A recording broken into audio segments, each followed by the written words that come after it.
Welcome to episode 20 of the Comfort via Discomfort podcast. This episode, I had the pleasure of interviewing my friend Jaytesh Calpakkam. He is from Chennai, Tamil Nadu, India.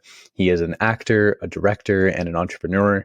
He is the co-founder of a company called the Internet Generation, or TIG for short. And they are on a mission to create the largest creator-based community in Tamil Nadu. Right? Basically, you come to them with an idea and they take care of the rest. They take care of the script writing, the production, the editing, and the publishing, which is really, really great. I mean, being in the creator space, I really, really appreciate what him and his company do. Aside from being a co-founder, Jaytesh is a really, really interesting guy, and he has a story unlike any I've ever heard before. This episode is really, the overarching theme is really about Jaytesh stepping into his full, authentic, open, vulnerable self. And it's really, really interesting how he got there. So in this episode, Jaytesh talks about how being in theater from a very young age really helped him to be more comfortable with who he is as a person and be more confident in who he is, and therefore have the freedom to be more authentic. He also talks about how theater helped him to become an entrepreneur, because as an entrepreneur, when shit hits the fan, like, things are going to be different all the time. And when shit hits the fan, you need to be able to basically make some stuff happen, right? You need to improvise and you need to find a way forward. He also talks about, and this is where one of the biggest unique pieces of his story comes in. He also talks about how he acted and directed a series called Fuck Buddies. It's now called Forever Buddies, but it's a web series that he acted and directed in for 2 seasons, and it's based on one of his previous relationships. So he was in a relationship with a woman, and they decided, hey, let's make a web series about it and basically send it off to the world. And so now him and his and that person are no longer together, and over 100 million people have watched this web series. So super, super unique. Even though that relationship ended, Jaytesh has a lot of positive takeaways from it. So he talks about how his ex has really helped him evolve as a person and as a co-founder, which is really, really interesting. And finally, he really dives into how he's been able to really be open and vulnerable and fully authentic, even though he lives in a culture that isn't all, you wouldn't expect that all the time.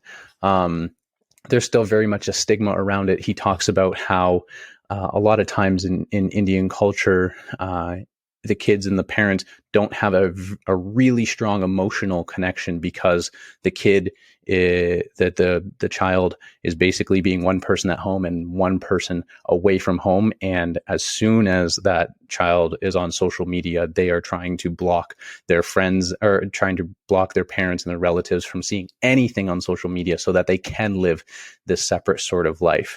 So he talks about breaking down those barriers and what that process was really like.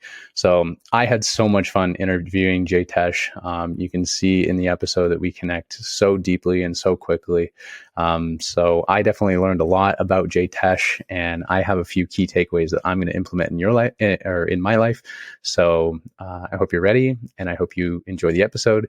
And as always, if you do, please take some time at the end just to leave a quick review. We'd really appreciate it. All right, here we go. All right, welcome back to another episode of the CVD Podcast. I'm here with my friend Jaytesh. Jaytesh, super happy to have you on, my friend. Man, it's amazing being here. It's really refreshing for sure. Yeah, I'm excited to get into your story and whatnot. We haven't spent a terrible amount of time together, to be honest. And not at all, bro. I think this is the third time we're talking to each other. Yeah, I think so. I think it's literally the third time. But we've connected quite quickly over, just what we have in common, even though we live in completely different parts of the world. And when we were talking a few days ago, we were sitting there, we're like, how did we even get connected? We had to think about it for a couple of minutes, because I swear to God, I'm just all I remember is I keep talking to this dude, and we keep talking about connecting, and we never actually got around to doing it. But this time we actually got around to doing it, and that hit me. I'm like, wait, where did all this start? How do I even know Adam? Yeah. Let's scroll up.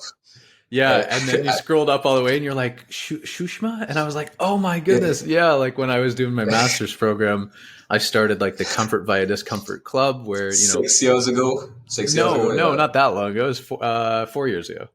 4 years ago. Yeah. Okay. So That's 2018, pretty yeah, long time. 2018 was when I started the CVD club at Halt International Business School, and I would get a bunch of people together and we go do things that were outside our comfort zone. And Shushma really connected with the message, and she became one of my board members. And so she was the Nice. one who brought up like these different like opportunities for collaboration. So shout out to Shushma for connected us. And yeah, she Shout out to basically, Sushma, dude. yeah, exactly. How do you even know her? I don't even remember the relationship. I don't. Okay, interesting. Maybe it was just because she had heard of your Yeah. company and she was like, oh, we could definitely like collaborate with the internet generation, right? Yeah, possibly. Very Most interesting. Wow, that's Or, cool. or I really hope that's the truth. And Sushma, if I do know you and if I forgot, I'm sorry. It's just, All good. but yeah, I'm guessing it was a farmer more than anything. Yeah, exactly. But yeah, we connected a while ago, and about 4 years ago. And I remember our conversation was just about talking about like these taboo topics, right? And obviously we have some here, and obviously you have some in India.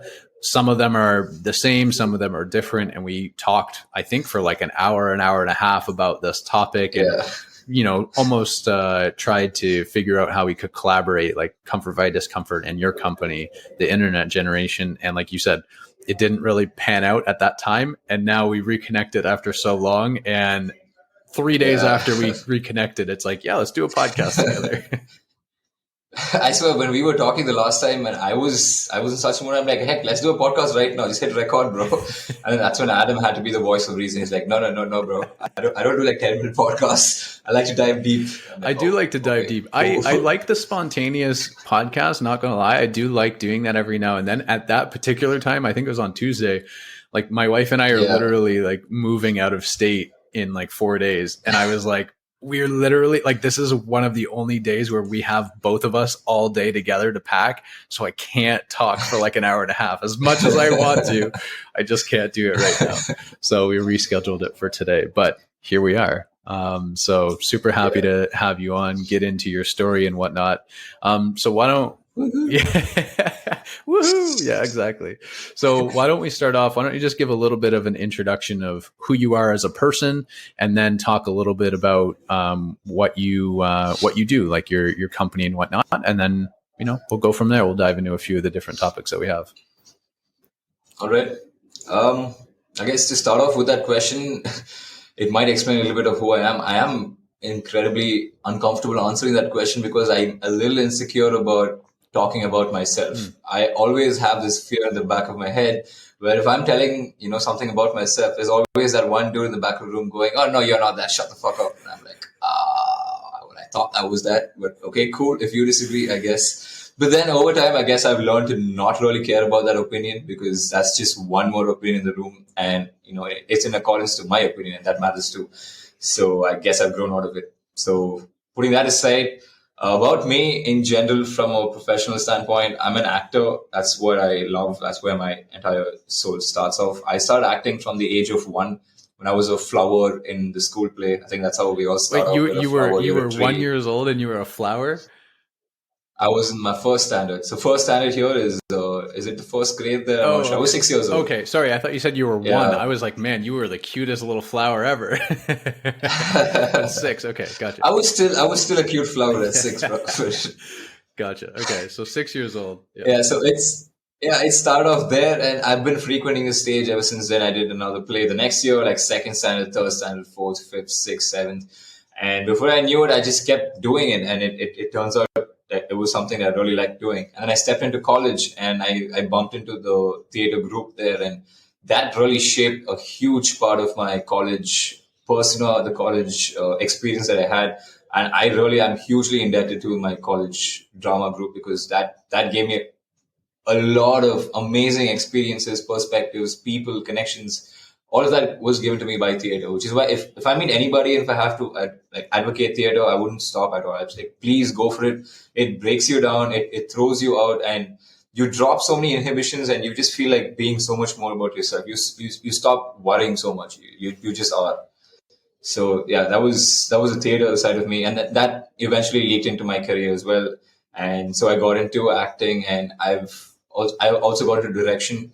So I've acted and directed 2 seasons of a web series called Fuck Buddies. It was called Fuck Buddies, and now it's renamed to Forever Buddies because of, well, welcome to India.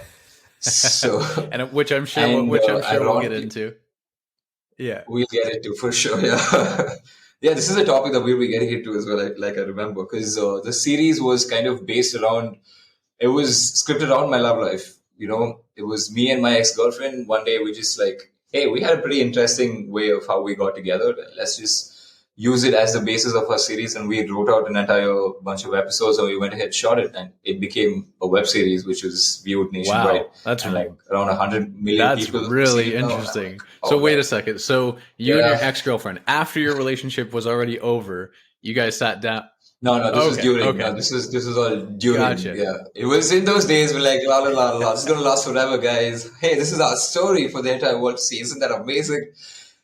Gotcha. It is amazing, but like right now, you're just like, okay, so now 100 million people know about me and my ex and my story. Oh, that's weird, but it's also nice. It's like one of those experiences that's really unique to yourself, right? You're just like, okay, I don't know many other people who can really boast that. You want to know my love story, dude, go check out mxplayer.com/fuckbuddies. That's loosely based on that. That is amazing. So, like, that's literally, like, I feel like that's almost like a legendary type status right there. Just literally like 100 million people just like, yeah, you want to know about my past relationship, just go check out blah.com/fuckbuddies. Yeah, that's hilarious, but also amazing. So I was going to ask, because like, I was really interested when you said it was your ex-girlfriend. I was like, wait a second. After you broke up, you wrote this and like decided, but no. It was while you guys were together, which is still a really interesting thing to do, because I mean, obviously you're taking a very intimate, very personal thing and basically putting it out to the world. And now 100 million people have actually watched it, which is really, really interesting. Pretty much. And the process by itself is really interesting too, because we didn't just write it, but we also co-directed it. So it comes up as directed by my name and her name, and we're also the co-stars in the series. We're the ones playing the lead roles. Wow! So it's super weird when we'd have a lot of little fights and disputes in set, and it'll hugely be based a little bit on our personal relationship. It'll also be based because, hey, this isn't how the scene was supposed to be in real life. This isn't how I thought it was planned out. This is how it was in your head. And I'm just like, whoa, wait. What can of worms are we opening right now? We've got to shoot. Let's not get over there. So it was fun for sure.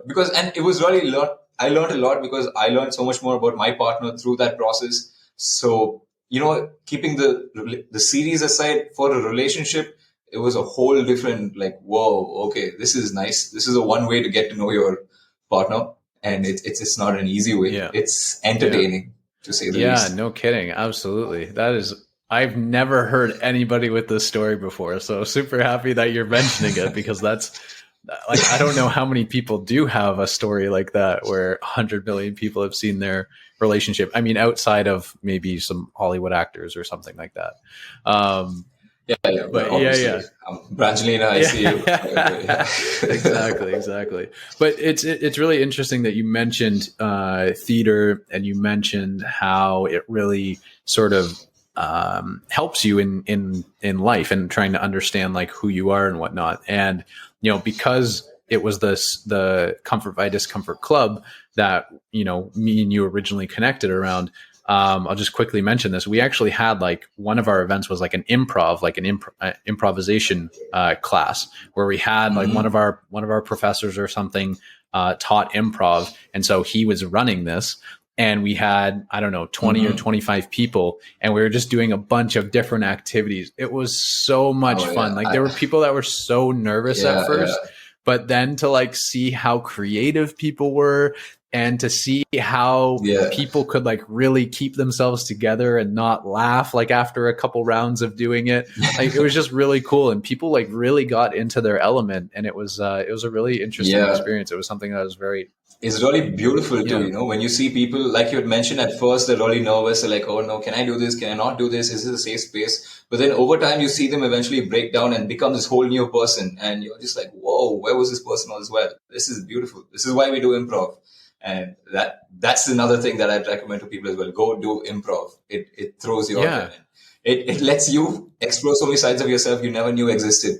Yeah, 100%. And it's really interesting because like when you say that, it reminds me of a guest that I had on the podcast. I think he was episode 3 or 4. His name's Josh Corpel, and he basically says like, and you mentioned earlier, before we started recording this, you mentioned that you went on like a little exchange program for a couple months. Well, when he was 16, he was growing up in the US, but went on an exchange program in Chile, in South America. And he basically was saying that his sort of like one of the big things that he learned was that if you don't put yourself in new situations, like if you don't put yourself in situations where you have to be resourceful in a different way, then you're never going to learn how to be resourceful, right? If you're always growing up with the same things around you, you're going to learn how to use those things. But when you're thrown into new situations, you won't know what to do, right? And that's kind of what improv is, right? You're just thrown in this situation, and on the spot, it's just like, all right, here's this activity, here's what you have to act, or here's like the scene that you have to create. Like, what can you think of quite quickly, and how can you sort of jump into this situation or this character, which is really, really cool. And again, it does definitely break down some barriers because people are nervous and people are worried about what other people think.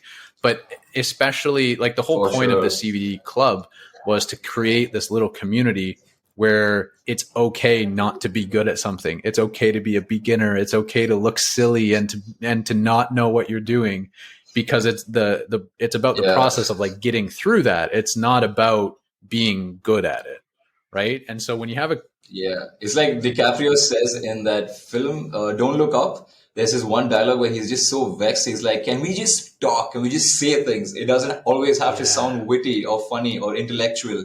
I just want to say this. That's about it in words.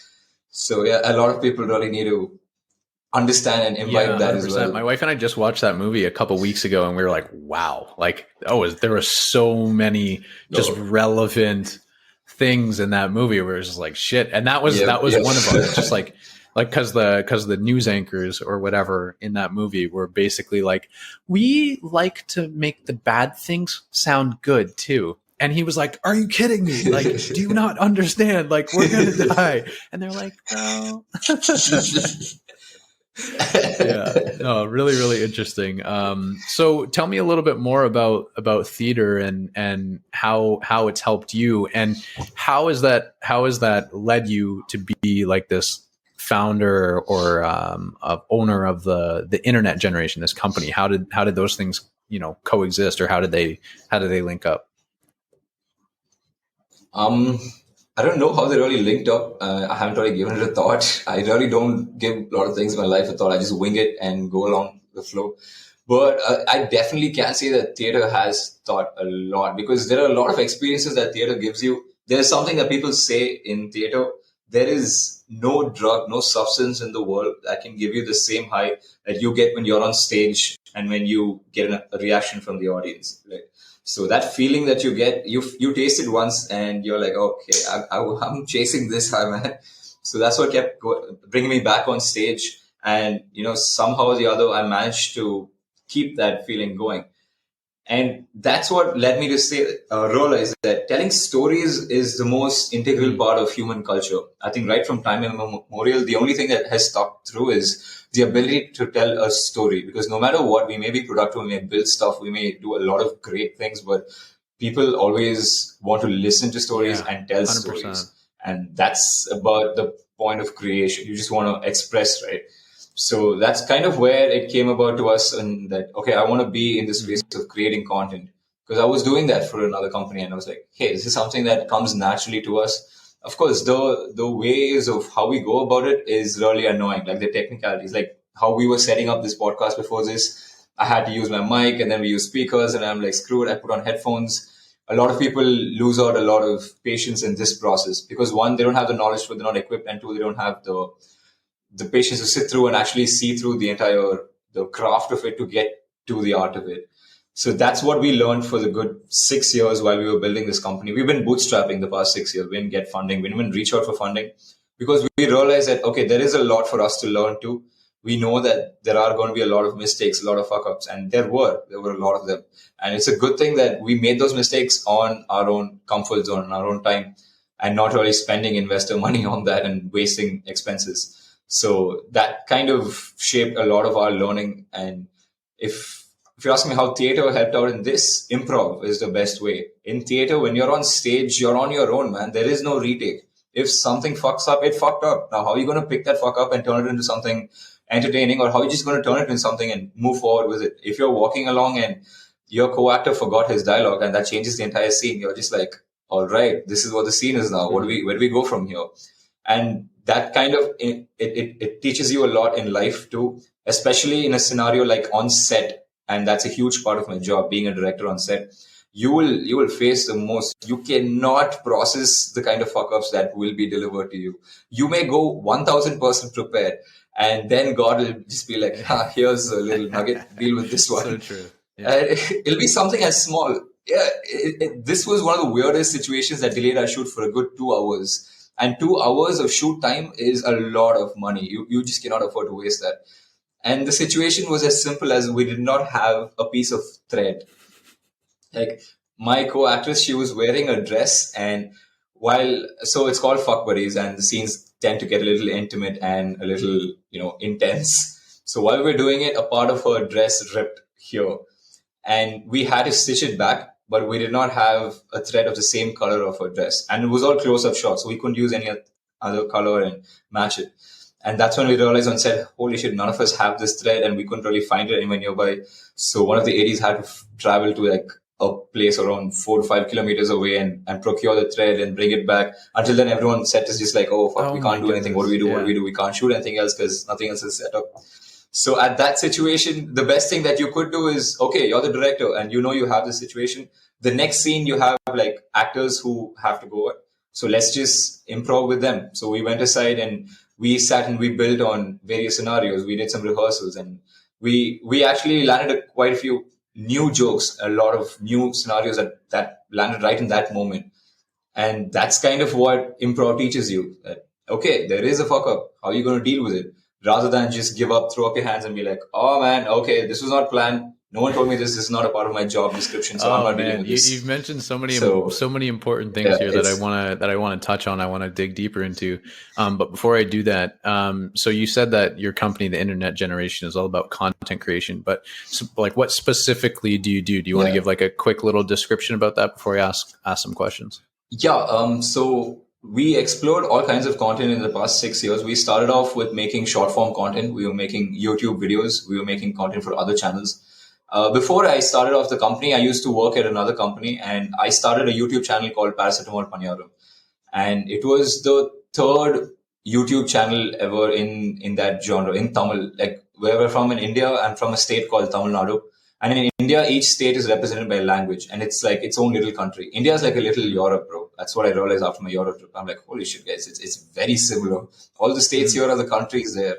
So in Tamil Nadu, mine was the third YouTube channel, and it went viral pretty fast. And it was like you could say one of the popular channels back in the day. So we were specializing in short form content, like 3 to 4 minute sketches, comedy videos. And that's kind of what we were doing at the start of our career here at the Internet Generation as well. And then we diverged into long form content, and we were taking web series. And then we also stepped into like TVCs, which is like super short form content, like 30 seconders, 15 seconders, shooting branded content for brands. And we've also diverged into events. We were doing open mics because we deal with so much of talent around us. We're like, heck, we have a space above us. Let's just, make use of all of this. And I think that when we connected 3 years ago, you're telling me about the open mic events. You're telling me about how you brought like some different people from the community together, and you were talking about different topics. Pretty much. Yeah. Yeah, that was another thing that we had pulled off called Let's Talk series. And that's pretty similar to this, where we just talk about uncomfortable topics. And the first topic was Let's Talk Sex. And that went pretty well too. A lot of people came and we learned so much more about sex that we had no idea about. And it was really interesting. So yeah, that's kind of been our transition so far with the company. And right now we've solidified our footing, and we're specializing in making short form content, creating our own IP, and starting off with a YouTube channel and specializing just that. In short, we want to be the BuzzFeed of Tamil Nadu. So yeah, you want to be the BuzzFeed of your state, basically. yeah. Cool. So what exactly does that look like to you? Like what would like when would you know that you would accomplish something like that? I would know when I've hit 1 million subscribers on my channel. That would be our first milestone. Of course, when I see that silver button coming in from YouTube and the gold button coming and staying in my office, those would be definite totems telling me, all right, you've accomplished a little bit. So until then, we're just working. We're building spaces for creators to come in and be a part of. Because like I said, right, a lot of people have stories to tell, they have content to tell, but the entire semantics of it, like getting a camera, putting it up, shooting it, editing it, uploading it, maintaining the health of the channel, marketing it, is just too much to deal with. So we want to offer that solution to people, saying, hey, we'll take care of the rest. You just bring your ideas and your face. That's about it. Yes. I love that. Absolutely love that. And that was one of the first things I was going to touch on when you said that storytelling is such a key component of just us as human beings. And it's so true, because I mean, there's so many incredible stories around the world, and there's so much potential for shooting and making like these stories into like digital masterpieces where more people can learn about the stories.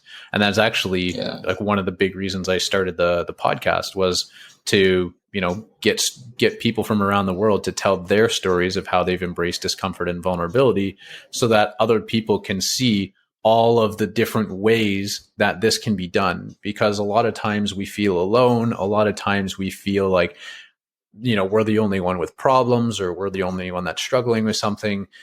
And it's almost like that if we don't see that somebody else has done it, sometimes it's hard for us to really visualize it ourselves. And that's the reason why I interview people from around the world. It's just so that so many other people can connect, right?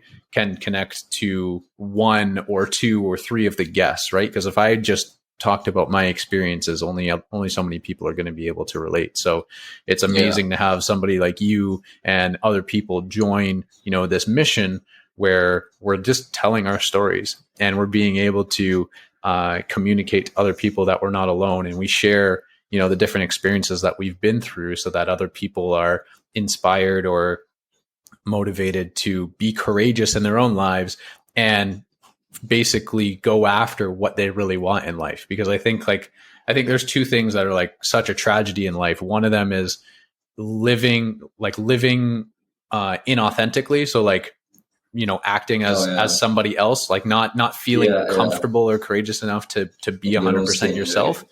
And number two is to not try to find your purpose, right? Not try to find what you're here to do, and to do what you love to do. Because I mean, like, we're only here for a limited time, right? So yeah. So anyways, I'm going on a little tangent. But yeah, the art of storytelling can be really intense, right? There's a huge process, and you have to be able to understand all of those different steps along the way. And I told you the other day that I'm joining like a creator accelerator program, because I checked it out. It looks pretty exciting. It looks amazing, right? Yeah, thank you. I'm really excited. It starts in about a month.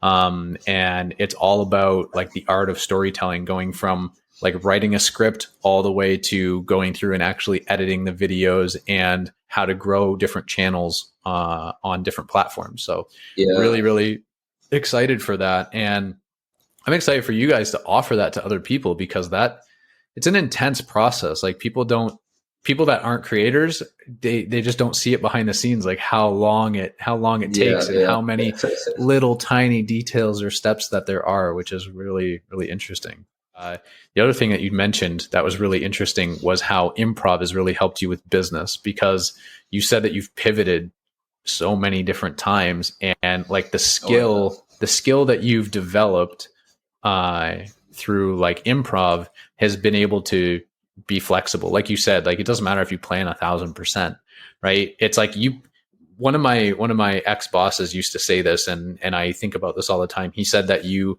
need to plan rigorously, but execute flexibly, because even though you can be as prepared as possible, one thread might just break in the dress. That one little, yeah. It's really, really interesting, man. And anything else that you want to mention about the company and about like the improv, or any like specific scenarios that have come up that have really been like, this point where it just smacked you in the face and you were like, how am I ever going to get through this? You're talking about every day, bro. But yeah, to mention like quite a few proper roadblocks. I mean, there have been quite a few for sure. Like there have been moments where we wouldn't even know if we could go for to see the next day. We'd be wondering like, all right, guys, what are we even doing? And sometimes I won't even be having guys to rant to, because it'll be just me sitting in my office and I'm like, am I on the right path? Am I doing the right thing? And that's one of the biggest fears that I don't know. I shouldn't be talking for others, but I'm pretty sure that a lot of founders feel the same way too. When you're a startup founder, when you have to work with clients, you cannot really reveal that you're feeling insecure about your position. Maybe you just want to take up a job. And that just sends out the stigma that, oh, okay, this guy's going to shut shop, so let's not give him our business. So you don't really feel like talking about those things. You don't even know who you can go and talk to about it. You can't ask financial advice from people because you're like, okay, maybe they're going to think that you've lost your gusto. They're going to think that you don't have it anymore, that you lost your interest, and then, he's going to give up in some time. So I did go through that entire circle, that phase where I was like, all right, my bank account is looking pretty bad and I'm sick of living on like scruffles. So let's just get a job. I mean, I know my skill sets. I know my connections. I know I'm worth this much a month. So let me just go make it. And the most annoying factor is the vicious circle, right? Because I was in a corporate job. I was in a high paying job. I was making around 50K a month. I know that is in dollars, but it was fairly a really good package for somebody who was 24. And I quit that job only because I had a really good bank account. That wasn't the problem. It's just, the reason is very silly when I put it out, but what it represents was a lot more. So Snapchat was a huge thing when it came out here, and stories were, coming out only then. And as a concept, stories just blew all of us away. We're like, oh, wow, okay, you can just tell your friends what you're doing every day. And so I was on that. I was hooked for a while. I was telling everyone what I was doing. Hey, check out my car, check out my thing, and check out my toe. I was that dude. Check out my toe. My yeah, I literally put up stories of my toe. Like, hey guys, my toe says hi. So while I was doing that, I was working this my job. I realized that every day from Monday to Friday, my stories are just my car, my cubicle, and my computer. That's it. There is no other scope outside of this. And that's what made me realize that this is what your life is. No matter what, it's just this set of patterns. Mm-hmm. And are you really doing what you want to be doing? Are you addressing that gaping hole in your soul? You're not. You're doing this for the money, bro. That's all. So that's what made me quit. And now that I'm here and I'm doing the soul part and the money part's a little pinch, and I'm like, you know what? I want to go back there. And maybe it's a good thing that it happened to me back then because I have that experience. I mean, who else best to like educate you and school you than yourself, right? Yeah. Like, okay, you're having a problem. You can go back there. But once you go back there, you're going to come back here in like a jiffy. So do you really want to go back there? Yeah, like you're going to go back there for like maybe 2 years tops and come back. I had a similar experience where I was working as a consultant and I fucking hated it. Like it was so like I really liked part of it because we were working on some really cool projects and I was really able to help actually some small business owners.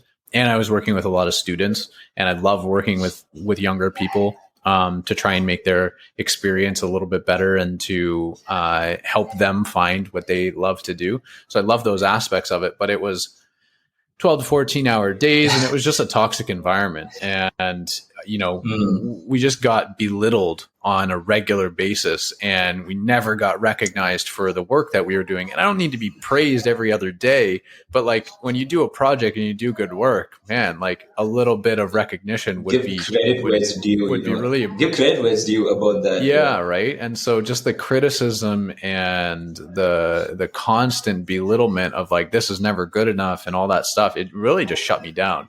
And that's when I jumped over to the creator side of things. And in the same situation as you, like money's tight, man. Like it's not like I'm making, $5,000 a month or anything right now, like with the creator space, right? But it's interesting because like the financial tank is very low, but the purpose tank is super, super high right now. Right. And like being able to say that I love what I do every single day is really important. And it's just really finding that it is really empowering, but it's also like that, you put yourself in this little pickle where it's like the financial is really low. It's really tight.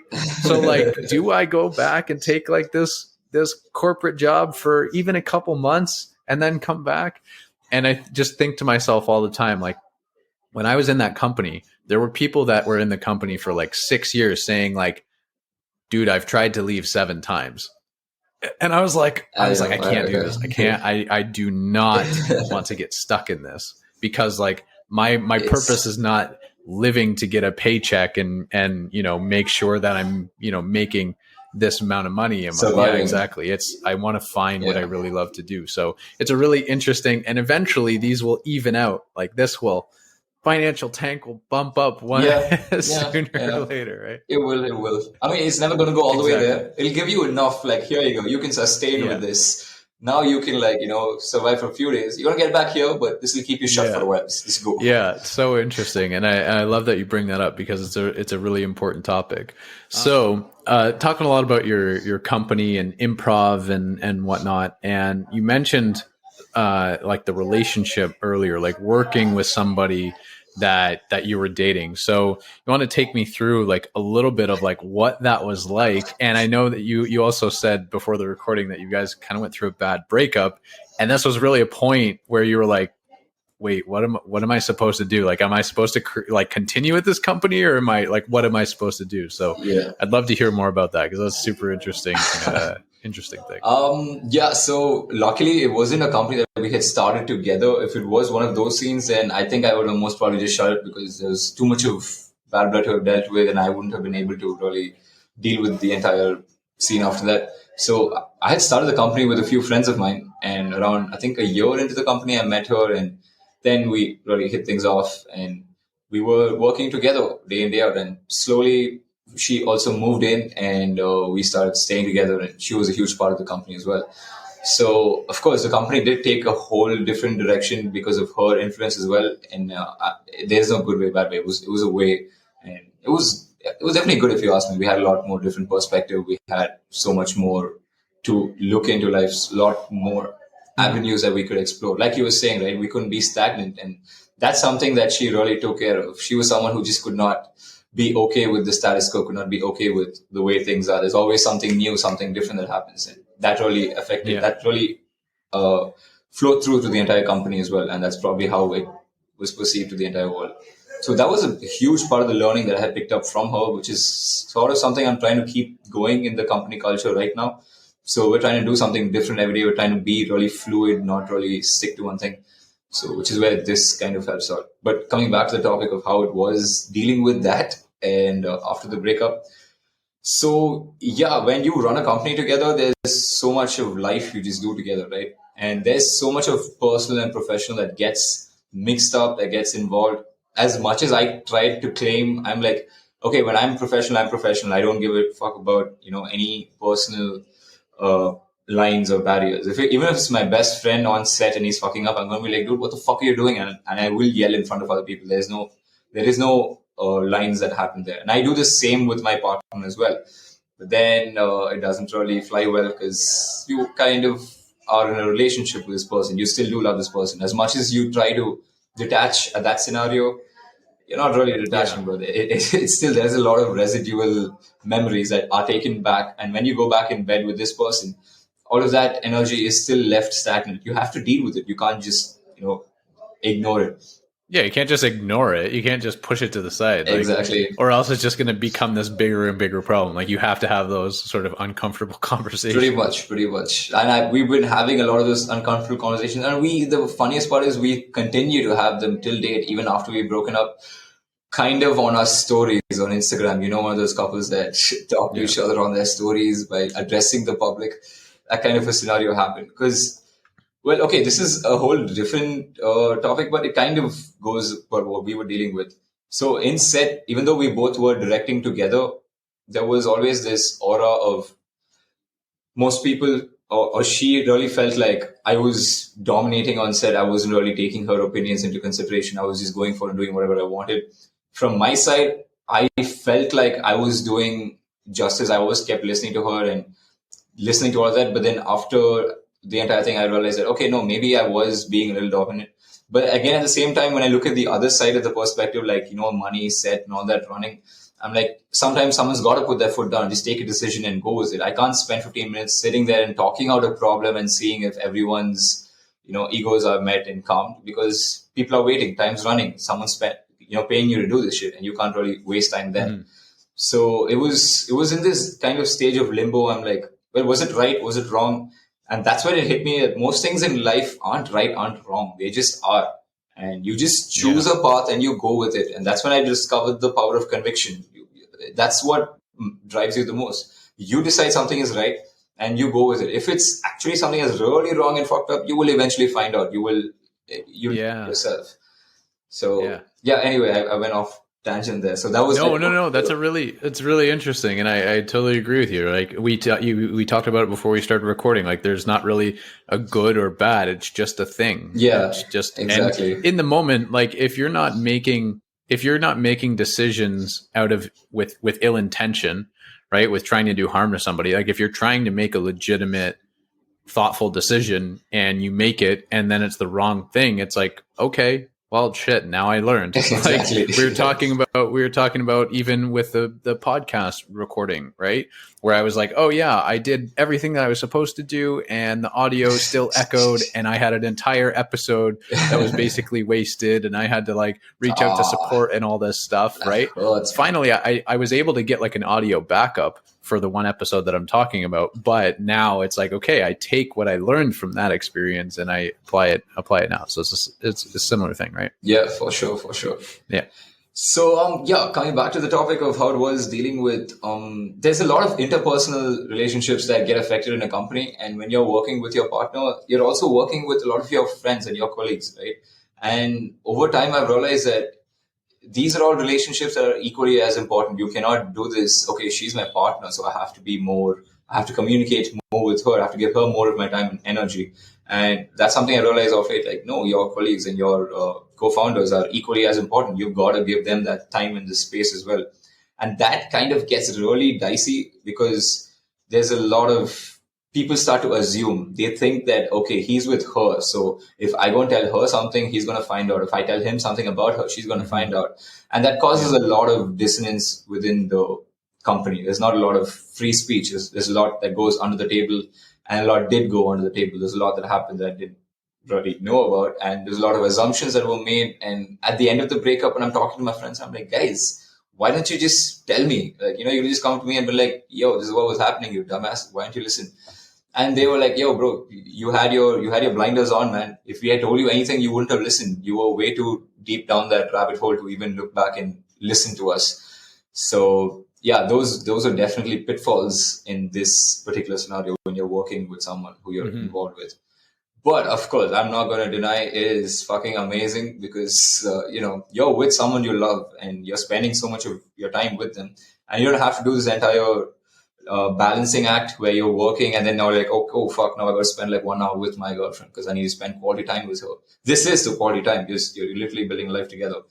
So that's all a part of the course. But of course, it does get annoying because you at one point you want space. You feel like, hey, I need some time away from the relationship. I just want to be me, and it loops back and forth. But as my ex really keeps saying, and that's one thing that I love is, love will take care of everything. Just relax and go with the flow. And that kind of did it. It's kind of true to now. Even though we did have a bad breakup and we passed all of that, I don't really hate her, and she doesn't really hate me as well. We still talk. We're still in touch, and she's still writing a series that hopefully I'm going to be working in the future with. And we keep bumping into each other as well because Chennai is one small half town, bro. You go to one bar and you meet all your friends there. So, it's a city, guys. It's a capital. It's the capital of the state. It's not a small ass town. It's just the way we address the place because you keep, meet people that you know. So yeah, it's not as hard, it's not as bad as I thought it would be. When you're in that abyss right after you break up that 1 month, you feel like, oh man, you're screwed. You can never go back to dating again. You can never even see this person again. You can never even see all your friends again. And I guess that's all just bullshit, guys. You give it good enough time, and I think you get back on your feet and way much more confidently than you thought that you would. So yeah, it's not a bad idea working with your. Like, it's okay. It's all right. Even if it fails, it's okay. Life moves on. Absolutely, 100%. Even if it fails, one of the songs that I love right now by one of this artist, his name's Connor Price. In one of his songs, he says, "Even if I fail, nothing's permanent." And I'm like, love it. He's got so many good songs, so many good rhymes. And again, another tangent. Connor what? Connor Price. I'll send you a link. So, all right. I know. You could hear my keyboard going click. Yeah. One of the problems of this mechanical keyboard. I can't type in privacy, man. Fuck. No worries. I'll send you a link afterwards. But anyways, yeah, even if it fails, nothing's permanent, which is really, really such a true statement. And I was going to ask you about all the inner workings, but you really covered it in terms of like, it's great. There's so many positives to working with a partner because there's somebody that you love. It's somebody that knows you better than anybody else. You communicate the most with them. They're there to support you and to pick you up when you're not feeling the most confident or when you're not on your A game. But there's also on the other side, you're spending probably almost 24 hours together every single day because you're running a company together and you're performing together and you're directing together and all of these different things, right? So there are some things that will definitely come up because of that. And you become an entity, man. You don't, at one point you even lose your personal branding. People just look at you as you and her. You're not you anymore and she's not her anymore. And that kind of is a problem. That becomes like this weird type of like personal identity type of like, wait, are we one person or like, am I not doing anything else other than this that I like as an individual, or like, do I need my individual space? Yeah, I can totally understand how that would happen. And you said that, when you broke up within the first little bit, like there are a lot of questions. You don't feel like you can sort of move on or move forward, and you think your friends are going to look at you differently and all of these things. And you said before we started recording this that, that was a point where you were like, I genuinely don't know if I'm going to continue with the company. Right. Yeah. Yeah. So how did you? It was a very meek moment more than anything, because I guess at the back of my head, it like I said before, I can't bring my personal problems to the table because that's the entire point of a company. A company is not built on an individual. It's not built on a person at all. It's built on an idea. It's built on the space. A lot of people coming together and putting their efforts. So it doesn't matter if you're the founder. It doesn't matter if you're the one here most of the time. You're still just another part of the company, and you need to look at yourself as replaceable. So if you're having a bad time, it's cool. Take a sabbatical and come back, but that should not and will not affect the company at the end of the day. Mm-hmm. And that's just the clarity that I got, and we just move forward. And luckily and thankfully, my co-founders were on board. They supported me throughout as well. They were fucking brilliant, man. They were there for me, and they didn't even like doubt me at any second, and they just kept going forward and like, okay, we got this, man. We got this. Don't worry. And that's kind of why we're here today. It's awesome, really. Yeah, no, it's really interesting, and I'm really happy that you've had those people to pick you up or to help you when that happens, because those people are extremely special in your lives, because like you need to rely on your support system, and you need to really you need those people. Like you just do. Like, growing up, I always heard the term self-made, and I, had this desire to be like this James Bond, like self-made fucking entrepreneur or whatever. Yeah. And like the older I get, like shit, I just watched a James Bond movie like a month ago, and I was like, man, person is 0% of who I want to be as a person. Like I don't like this guy's totally like emotionally unavailable and just like very sort of broken and has a lot of insecurities. I'm like, I don't want to be this person. Like, he drives a fancy car and looks great, but like, damn, there's so much that I don't want to be like, which is really interesting. But those people, like, you need them, right? You need that support system, and it takes having uncomfortable conversations and being vulnerable with those people in order for them to actually be there for you. Because if you don't share what's like really going on in your life, then they can't really support you with the problems that you're experiencing because they don't know what's happening. Yeah. Right. So It's really interesting that you bring that up. And I want to quickly jump to another topic that we mentioned beforehand, because we're talking about friends, we're talking about support system. And you told me about this scenario where, based on the way that you grew up, and learning things through GTA, you kind of got into a scenario, and you realized that in this scenario, you had some friends like commenting when you were doing like an IG Instagram live video, and really kind of like sending some hate your way, people who you thought were your friends, and sort of switching sides on you because it was now in the public or whatever. And you kind of, this situation really sort of allowed you to understand who your true friends were and who were not so much your friends, which is really interesting. And sometimes it's really unfortunate, but also it is fortunate, because you're like, when shit hits the fan, like, I need to know who's going to be here. Right. So exactly. Yeah. I'm being vague on purpose, but do you want to take me through like that scenario? We can sort of break it down and talk about it a little bit. I can go through it, but then I would have an ideological problem in terms of a content creator, because if we're going to be vague about it, I think it's not going to. No. I meant like I was being vague just to sort of set it up. We can definitely get into the details, 100%. Like I want to talk about the details. Cool. I was just being vague, setting it up, and because I want you to give like the context of, like you explained earlier, about GTA and stuff like that. Yeah, so it's straight up the N word. Ooh, it's like, it's one of those untouchable words you're not supposed to say, man. And we had no idea, man. We're kids. We're first standards, second standards. In back here in India, there's this interesting concept called PlayStation parlors. I don't know if you remember PlayStation. So parlors. Parlors, okay. Parlor, like a not like a like a parlor, like an ice cream parlor. Oh, parlor. Yeah, gotcha. Yeah, parlor. So. Back here, people can't really afford a PlayStation because it's like a lot of money. But then kids really want to play on it. So there's these little shops that hire out TVs and they buy PlayStations. And you can pay a small fee and you can go and play for like 1 hour. You can play for 2 hours. Okay.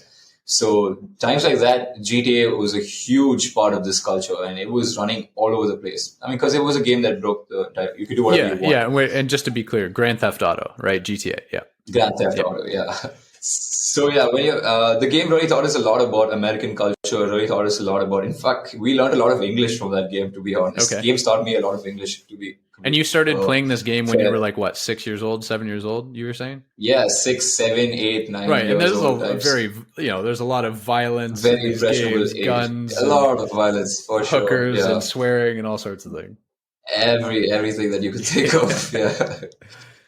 So they did use, and obviously since Carl Johnson is black, he uses the word nigger quite extensively throughout the game. And we hear this and we're like, okay, it looks like that's a word that sounds like dude. So I can use it as dude to my friends. And you're a bunch of impressionable teenagers and you're seeing this person use it. Like, it sounds like a cool way to say dude. I'm going to say this word. And we used to call it like, yo, nigga, how's it? Like, how are you doing? And stuff like that. And over time, it just became a part of the way we address a lot of your friends here, and with absolutely no, in fact, heck, we didn't even know about the negative connotations until a particular time. Yeah, and so you had no ill intention or derogatory meaning behind it at all. You were literally just like, this sounds like the way that it's being used. It sounds like somebody is saying dude or bro or something like that. So you're like, okay, sounds like this cool way. So yeah, let's use it. I'm gonna do it. Yeah, that was about it. Completely we were doing it, And then, of course, we entered the part of life where we're like, oh, okay, looks like this word had a bad history. And it seems like you're not supposed to use it to a particular bunch of people in a derogatory fashion. But in my head, I'm like, but I'm not doing that. I'm not using it to that bunch of people. I'm not using it in a derogatory fashion. So why does that have to stop me from doing it with my friends who understand perfectly well the way I'm going to say it? So that anyway went in a whole circle. I had an entire discussion. We had a back and forth, a bunch of videos. I went on live, and basically throughout the process, the very friends who I had used this word with and who understood the way where I came from had flipped on me in the live, and they're like, "Whoa, how can you do this? You're a disgrace. You shouldn't even be a public figure. You should shut up and stop talking," and straight out attacking, going back and forth. And when I saw those messages, that's when I felt like, sorry. No, it's okay. Just to jump in here. So like you were playing this game when you were younger, when you were 6 or 7, 8 years old, started playing it. You'd been playing it for a while, and then you started using this term with your friends just as literally a replacement of dude or bro or whatever. And then fast forward to what, 2020, when you were like really becoming this sort of more public figure, or when was this that it started becoming like an online thing? I'm guessing I always was aware from, I think when I was from around 2017, 2018 about the negative connotations. I just decided to not care because I'm not using it in that fashion. Right. Heck, it's a whole different word in my head. So I'm not going to bother about how you guys are going to look at it. So obviously people won't bother as long as I was using it within my circles. But then when I was saying it on a public platform was when it became a problem. Right. And yeah, of course, now that I look at it, the entire thing in hindsight, I'm like, okay, when I'm on a public platform, I should probably be aware of where the kind of recesses that my words can reach, and the kind of, just like how I was an impressionable mind, there can be minds that are impressionable as well, and they might misconstrue the way that word should be used unless I spend so much of time and effort every single time explaining how the word should be used. It may lead to problems. I still, deep down inside, I'm like, yo guys, it boils down to intent. You'll know if someone's using it in a bad way or not. But I get that when you're a public figure, you've got to, abide by certain rules and certain norms for the greater good. Like, just like traffic rules. Like, I know for a fact if I jump one red light, no one's going to die. But the point is societal order. The point is we're all doing it for a reason. So that is not absolutely. And being a public figure and being online and sharing something that could be around the world, especially to maybe even younger people. But even if it wasn't going to a younger audience, like people just don't know who you are. They don't know what context you're using it. They don't know the background that you're describing right now. They don't know that it's literally has been something as dude or bro your entire life type of thing. Right. Yeah. Gotcha. Yeah. Okay. So yeah, that was my entire history with the word, and affecting like how I viewed my friends. A few of them after that, I'm like, all right. And I did have really good friends too, and like a lot of my close friends did disagree with me too, vehemently saying, dude, you're in the wrong. I'm not agreeing with you, but they still didn't go out in public and bash me about it and just leave me to there on the road. They came up to me. They literally came up to my house while it's happening, and they like sat me down that night when I was literally in tears, and I was like, I don't know what the heck happened, guys. I was just being honest completely. I wasn't being fake at any point. I know what was happening, but they literally sat me down through it. They were there. Yeah, so that really gives you perspective about so who the ones that are going to be there for you. Yeah. So you did like an Instagram live where you're basically like talking about the topic. Is that what it was? Right. Yeah. Really? Okay. That's interesting. And so what you were saying is that like in person, you had like a number of friends that are sort of in one of your circles that use that word, just like dude or bro, like you guys have been using your whole lives. And then when you go on the internet, all of a sudden they switch sides and they're like, what the fuck are you doing? This is ridiculous. You're being racist, blah, blah, blah. So now in this public eye, all of a sudden these people are sending you hate messages, and you're like, wait a second, you know the context behind this. You know that you've used it with me, motherfucker. What are you talking about? Which is really, really interesting. And so you have that group of people. Then you also have people that are in your circle that might disagree with you and say you're in the wrong, but they will come up to your face and be like, yo, Jaytesh, like, I don't think what you're saying was correct. And then you have an actual conversation about it. Right. So it's really interesting how an event like this really sort of separated your sort of circles or whatnot, and really kind of showed you sort of who your, I guess, real friends were, and who the people are that are not going to have your back during like when shit hits the fan, basically. So I asked you this before, and I'm really interested if what like the full answer is like, what did you really learn about this scenario in terms of like your friendships and being in the public eye and stuff like that? Ah, that's actually a topic that I keep dodging a lot because, bro, to give you a small digest about my friends group and my social group, there's quite a lot of them. Mhm. And people ask me this question, they're like, who's your best friend? And I can never answer that question for the life of me because I have like a really close friend group circle and I could call each of them my best Mhm. friend and it would be vice versa types. But I can't really use the word best because it kind of singles a person Right. out and there are so many of them. So in terms of being in the public eye and having friends, yeah, there is that one thought in the back of my head, which is always there for sure. That even right now when I'm talking all these things, right, I'm like, oh, so what if that person sees this? How is he going to think about this? Is he going to feel bad? Is he going to like judge me for it? Is he going to be like, oh no, that's not what actually happened? And that's always that used to be there as a huge part of the back of my head. But over time, I realized it's not give that much of a fuck. I'm like, it's okay. This is the truth. And if you really are my friend, you'll understand where I'm coming from, or you can come back and you can talk to me about it. And I will, if I was really wrong, I'll say sorry. And if it wasn't, I'll clarify what happened. So I guess the only thing is, if even if you're in the public eye, it doesn't matter. You're still human Mhm. at the end of the day, and they're still Yeah. your friends. And this is just a job that you're doing, and it's just like at the end of the day, when you go back to your family and you're a different person. You maybe rant about your job. The same way, you go back to your friends and you just are you are that Yeah. person. You can leave this entire Yeah, world behind. absolutely. And did it But change? I mean, did I it mean, change anything in the way of who you would consider in your inner circle? um, I wish I could say that, but unfortunately, I'm pretty stupid that way. I just keep letting people into my inner circle. Like whatever happens, I'm like, yeah, okay, cool, let's go. Let's go. Yeah, okay, seems like a nice guy, and that has bitten me back in the ass quite a few times. And I'm like, every time I look back at myself, I'm like, why do you do this? Why do you do this?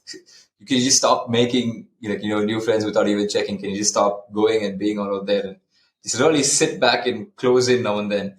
But that's not really who I am. I will keep letting people in. I will just be vulnerable and open Mm-hmm. and honest. That's the only way I know how to be. Heck, my phone doesn't have a passcode. That's how I live my life. It's just a lot more simpler that way. Yeah, very interesting. So you've lived this life of just being very open and vulnerable and honest and whatnot. And I think that sort of like the last major topic we can get into here is a little bit of like the culture or the stigma that certain, I don't know, people have around growing up in India, for example, because I think that hearing you say that like, oh yeah, I'm open and honest and vulnerable and live this sort of life, that might not be exactly what people would think as like the standard type of thing. You know what I mean? Like I feel like there's still this stigma around like, oh, like all of India, oh yeah, it's arranged marriages, it's Bollywood, it's this and that type of thing. And it's really interesting that you know, I didn't know that like you learned American culture through GTA of all places, which is kind of crazy to me because because like that's a very That's pretty screwed yeah, up, I know, but very small piece of sure, but I mean like that's what you had access to, which is really interesting. So like, you know, how did you become this open, honest, vulnerable person? Like, you know, how did you necessarily sort of grow up and maybe grow out of that? Like, how did that come to be? I don't know. I guess it just kind of always was who I was because, in like right from my first ever birthday parties, like your eighth standard, your seventh standard birthday parties, where you'd call over your friends home and you'd have your little circle of friends, and that moment in school where you'd call like three to four, five to six people, and you have your little gang and you have a party. For me, my first ever party had like 25 people. In my head, everyone around me are my friends in my entire class. So I was literally like, hey, come over, it's my birthday, come over home. So right from then till like my last birthday this year, it's always been everyone shows up. And I realized that, yeah, of course, a lot of them sometimes might not really give that much of a shit about me.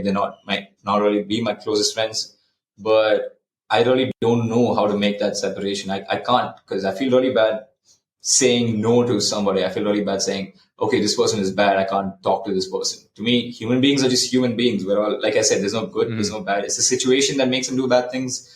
And yeah, of course, there are assholes who really keep using on the situation and manipulate you to do bad things to get what they want. But the best I can do is just walk away from them. And I try, but as I need to try really hard for that, like really hard for that.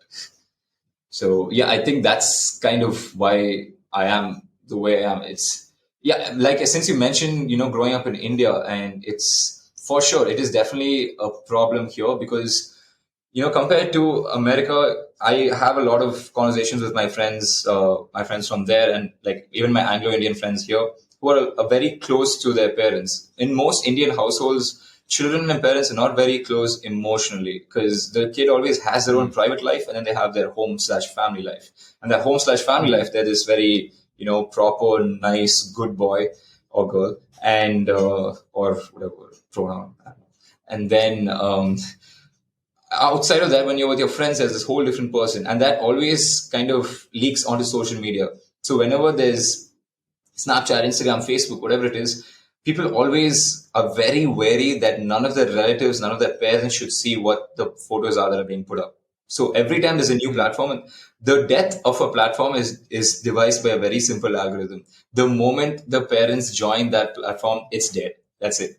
The young ones are out. I was just saying, I knew exactly where you're going. Yeah, that's really interesting. That's what happened with Orkut. That's what happened with Facebook. That's what is slowly, not yet to Instagram touch with, thank God, but it will happen. WhatsApp already happened, but it will. It's inevitable. So that's kind of how it was for me too. Immensely growing up, I was always having a separate life away from my parents, and that's kind of where my ex played a huge role in my life, and that's one of the things I'm really thankful for because she really opened my eyes that, hey, they're also just human beings, You don't have to be this scared. Just open up, just talk to them, just be yourself around them. And it was hard at first, but then I slowly just started I let them know. I just spoke to them about my everyday life. I stopped hiding my stories from them. I unblocked all my relatives, and I'm like, heck, this is it. This is my life. Take it, watch it. It's all right. If I'm going to be a public figure, I got to be a public figure. I can't be a public and then one closed private figure that only my parents or family don't see. So, yeah, especially in a country like India, it is very, very, very hard trying to be a complete open book because you have immense judgments flying at you from all sides. And it's also, you're not the only one in the crossfire. Unfortunately, your parents are in the crossfire because they get a lot of questions from their relatives, from their friends saying, oh, your son is doing your this. Your reputation is tied exactly, very much to them, right? Very much, very much. Yeah. And you may just flake it up saying, oh, I don't give a fuck about anyone, but they can't say the same about them and how they feel about us. So there's a lot of that mixture. So yeah, it's hard, but it's changing for sure. The internet generation is making a lot of changes to that. So a lot of people are reconnecting. A lot of people are being a lot more open to their children being weird or different or just their own person. So yeah, it's really good to hear. And I think I think it's funny that you mentioned like as soon as the parents join, that platform is dead. Yep, the kids literally want this platform. The youth wants this platform to be able to have like this sort of separate life. So as soon as the parents join, it's dead. We're out. What's that? That's what the kids are like, yo, we're out. See you. Yeah, we're out. Goodbye. Yeah, absolutely. And what's really interesting, you mentioned that almost like this, if you're going to be a public figure and you're going to be open and vulnerable and show people like who you are, then like it just feels really, really weird to hide all of that from like the people that are actually closest to you. Yeah. So I have a quick question for you is like, how did being open and vulnerable and honest to the people that were closest to you, like unblocking your relatives and all that and showing them who you truly are, how did that affect your relationships? It did. I'm pretty sure it still does because I hear from a lot of my cousins about, things that my aunts, my uncles talk about me behind my back. And at first it did hurt a little bit because I was worried about, oh man, I mean, now they're going to think I'm a bad person and all that. But then I guess once that the initial part of, oh, is this like something that's going to be bad was kind of, you're past that, ugly stage. And now people are just like, okay, this is him. But turns out he's not rotten. Turns out he's actually nice at heart. It's okay. He's just different. He's not really abiding by the way we would want to live life, but it still kind of works. And once you're on that side, it's like, it's okay. It's all right. They will eventually understand. As long as you're not doing, pulling some immensely crazy, stupid shit, you're fine. Like just be aware of people and their sensitivities too, and it should be fine. There's always the balance, right? That's about it. Just finding the balance should get you sailing through. Yeah, that's really interesting. So do you like looking back, I mean, you said that it might be affecting your relationships now, and I'm sure it will for a little while, to be honest. But how do you feel about it? Like, if you were able to go back in time and change the way that you did it, would you, or Nah, do you not one do you bit. like the way that it's played out? Yeah, pretty much. Yeah. Wouldn't change a thing, bro. It's like he said, bad things happen too. I mean, bad things teach you so much. I wouldn't want bad things to not happen to me. If things happen to you, it's for a reason. If you're not learning something, you're going to think of it as bad, but it's trying to teach you something. And if good things happen, well, then it's good for now. But you go up, there's going to be a down. That's just how the world works. And Yeah, 100%. I'm gonna send you another link after we're done this. It's called have you heard the story of like the Chinese farmer? no, No, Chinese farmer is a really interesting story. Whatever, I'll just say it right now, just because it's not very long, but it ties in exactly with what you're saying. I think I might have mentioned this before on one of the other podcasts. But yeah, so the story of the Chinese farmer, the first time I heard it was through a documentary about Tom Brady, like the quarterback in the NFL, and he talks about it. And essentially, the story is like there's this farmer in a Chinese village, and he is and it's a small town, so everybody sort of talks to everybody. And one day he's doing something, and I think what happens, the first thing that happens is like his horse runs away or something. His horse runs away, and the whole village comes and they're like, "Oh my God, like that's terrible, your horse ran away." And he's like, "Well, maybe." Right? The next day, the horse comes back and he brings like 9 or 10 other horses, and the villagers come and they're like, "Oh my God, like this is amazing." And he's like, "Well, maybe, we'll see." Right. And then the next day, his son is out in the field trying to tame all the horses, and he gets bucked off one of the horses and he breaks his leg. And the whole village is like, "Oh my God, that's terrible." And the farmer again is like, "Well, maybe." Right. And then the next day, the army is coming around trying to get people to enlist in the army, like taking everybody because there's a war. And because the son's leg is broken, he doesn't get taken away to war. And the villagers come back and they're like, "Oh my God, that's so amazing." And he's like, "Well, maybe." And the whole moral of this story is that things are going to happen, and you don't know whether they're good or bad, right? Things are just things. And you actually don't have perspective on these things until later in life. Like, we don't have any perspective about the future because we have no idea what's going to happen. And it's often very difficult to have any perspective about what's happening right in this moment because you don't understand like the bigger reason or the bigger purpose for it. So it's only things that happened in the past that we actually have perspective on. Yeah. And it goes really along with like this entire sort of red thread that has gone through this entire podcast episode, which is like, things are going to happen. You don't know if they're good or if they're bad, but they happen to you for a reason. And all you can try to do is do your best and be a good human being, and to try and learn as much as possible along the way, and use those things to make your life better. So I think it was a perfect story to share, to kind of summarize a little bit about what we've been talking about. How are you this wise, Adam? How are you this wise? It's not, hey, that's the thing. Like, it's not all my knowledge, man. Like, I didn't make up that story. I just heard it. I just share it. How many times do you get that from your friends, though? You know, when you talk to them and they're just like, "Oh man, Adam, he's always got the right thing to say. Adam's always a smart one. He's the one with all the wisdom in the room." Is that something that's quite common to you? Well, I don't know. I don't think you don't so. like to boast, Maybe. but I'm pretty sure you know it. Maybe it's cool. Well, the thing is, like, I'm always looking for little pieces of information that help me in some sort of way. And honestly, I'm a very social person, meaning that like, when I get a piece of information that I think is meaningful or will change the way that I look at something, I want to share it with everybody. So I do podcasts. I share things through podcasts, or I tell my family about them or whatever. So I'm always sharing, and I'm always like looking for these like little dots to connect. So, when you're mentioning these good and bad things, I'm just like, man, this is like the perfect time to like talk about this little piece of information that was shared with me. So it's not, I don't know if it's wisdom or not, but I'm just sharing stuff. It's a thing, bro. I'm not even going to call it a good thing or a bad thing. It's a thing. That's it. There you go. Perfect, man. Well, shit. We've been through a lot of stuff here. I mean, going all the way from like building a company and with Yeah, with I an swear, with an right? ex-girlfriend to like making having 100 million people like Yeah. watch it, to really like learning about American culture through GTA, which is still like fascinating to me that that is the one thing that is like where you That guys was learn American the culture. first way we learned it. Yeah. Yeah, exactly. To like the fallout with using the N word, even though there was no negative Negative connotation connotation. Yeah. or ill intention behind it, which is really interesting.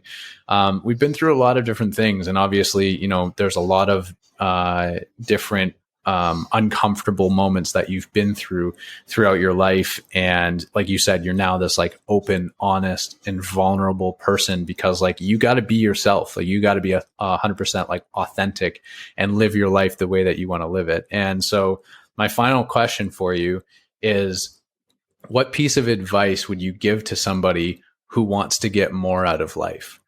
Whether it's somebody who's like completely stuck, they don't know what their next step is, or it's somebody who is enjoying life, but they know that there's something missing. They know that there's something like maybe theater or maybe a podcast or something else that they know that they want to pursue, but they're too scared to do it. What would be your piece of advice for somebody like that? Um, I use a OnePlus phone, and I really love their brand because of their tagline, which is "Never Settle." And I think that would work perfectly well for this scenario. That should summarize everything. You solve any problem in life. The moment you start getting into a sedentary pattern, the moment you start getting really comfortable in your space and you're like, okay, this is good. I don't want to do anything new.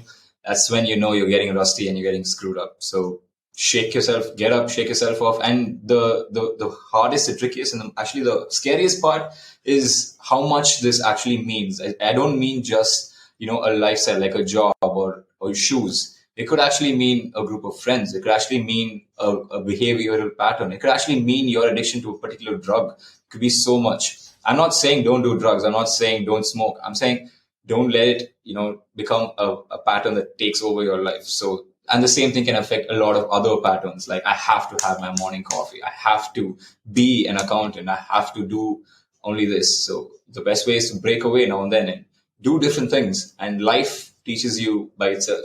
Just take the leap and the road will follow is the best thing that I've learned and I've also followed, because honestly, that's the best way. That's what improv also teaches you. Before you go in for the scene, your brain will tell you like 4 or 5 scenarios. Be like, no, this doesn't sound right. That doesn't sound right. You can't even think of this. And before you know it, boom, you're in the scenario, and then you're just doing something. It just happens. And if I try to think, where did that even come from? How did I have the thought? I don't know. I just feels like the universe just gave it to me at that point. So I think the best way to go about shaking off all this is to just dive right into it and do it. That's about it.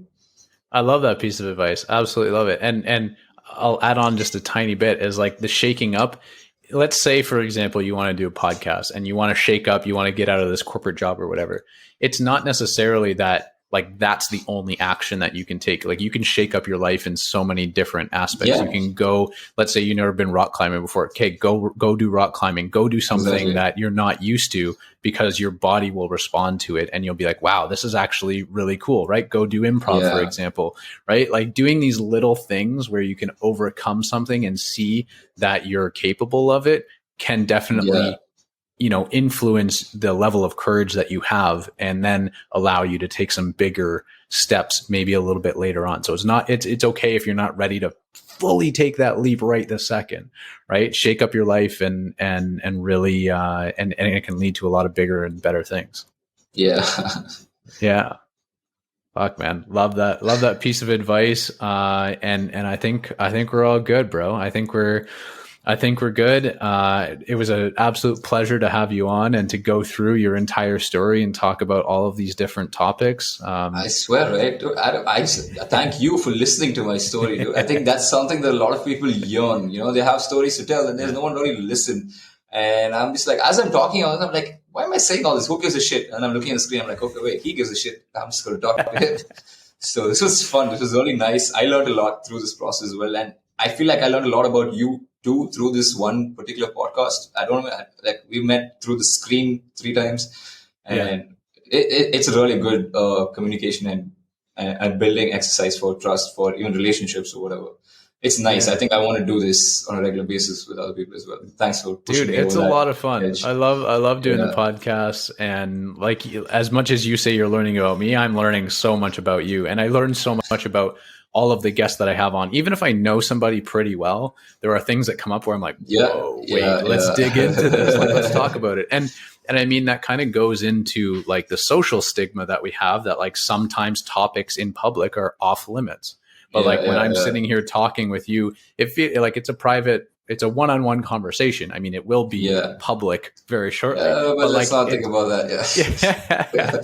But right, obviously there's an understanding that it's going to be public eventually. But you know what I mean? Like, it's a private one-on-one conversation. And because of the platform that I've created, we're able to talk about all of these different topics that we normally wouldn't bring up. Like if I was at a party with like 10 people, 2 years ago, like I wouldn't have brought up 90% of the things that I've talked about on this podcast. Like, you know what I mean? Which is really interesting, because we should have more conversations like this. We should have more conversations, like normalizing talking about these different topics and about mental health and about all of these different things, because it's really important. And like, this is what real life is about. It's not about what you see all the time on social media. It's not about these superficial conversations. It's about being open and honest and vulnerable, like you've talked about, to show who you really are and actually build human connection with people so that you can, live authentically, follow your purpose, and help people out along the way. Yep. I could go on a rant about this forever. Wise Adam being wise again, guys. Oh man, that's funny. But yeah, absolutely loved having you on, man. Appreciate your time. Appreciate your openness and your vulnerability. And thank you. We'll definitely stay in touch, my friend. For sure, bro. Good luck with Comfort via Discomfort. I'm hoping to see this go great places. Yeah, thank you. And hey, we can collaborate, man. The internet generation and CVD, we can do it. We are. Thank you so much for listening to today's episode. I hope you really enjoyed it and that it inspired you on your journey to living your best life. Now make sure to check out the show notes below for a rundown of today's show with all the important links, such as where to find the guest online and important resources that they may have mentioned. Also make sure to share this episode with a friend or family member and subscribe so you get the notifications when new episodes are released. I absolutely love hearing feedback from you guys, so I encourage you to share a review on the platform you're listening on and let me know what your biggest takeaway was from today's episode. Now it's time to go out and build the life of your dreams one step at a time. And remember, the only way to be comfortable is to be uncomfortable first.